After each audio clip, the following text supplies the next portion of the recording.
dans cette crise de sens, il y a vraiment cette question fondamentale d'être dans un trop plein de sens dont on n'arrive pas à trier les pépites, les sens qui feraient sens. Et il n'y a qu'une seule méthode pour trier les pépites, et dans un marché saturé de sens, trouver une ligne de sens qui soit digeste. C'est la philosophie.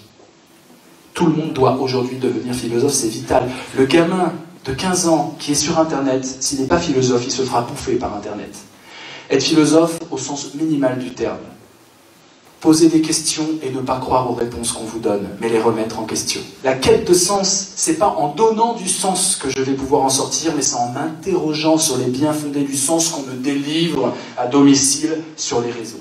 En cybermodernité, tout va devenir flou. Les individus, leur identité sera floue. C'est un monde flou qui restera flou. Nous devons aujourd'hui, en cybermodernité, manœuvrer dans le flou. Et il faudra l'accepter, ce flou.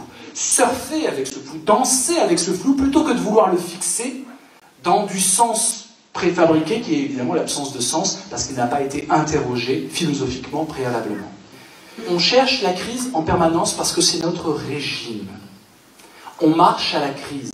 Je me mets moi-même en crise pour me motiver à agir. Nous sommes en fait addicts à la crise. En 1918, Oswald Spengler a écrit Le déclin de l'Occident. C'est un livre fondamental, très, très sombre, un peu schopenhauerien pour ceux qui connaissent. Tous les intellectuels de l'époque, 1918 et la deuxième partie, 1922, tous les intellectuels de l'époque ont dû se prononcer. Thomas Mann, Musil et autres, notamment allemands et autrichiens, ont dû se prononcer par rapport à ce livre qui nous montrait finalement qu'il y avait une bataille à mener pour que l'Occident domine le monde. Hein. Grosso modo, c'est un peu ça le livre. Bon.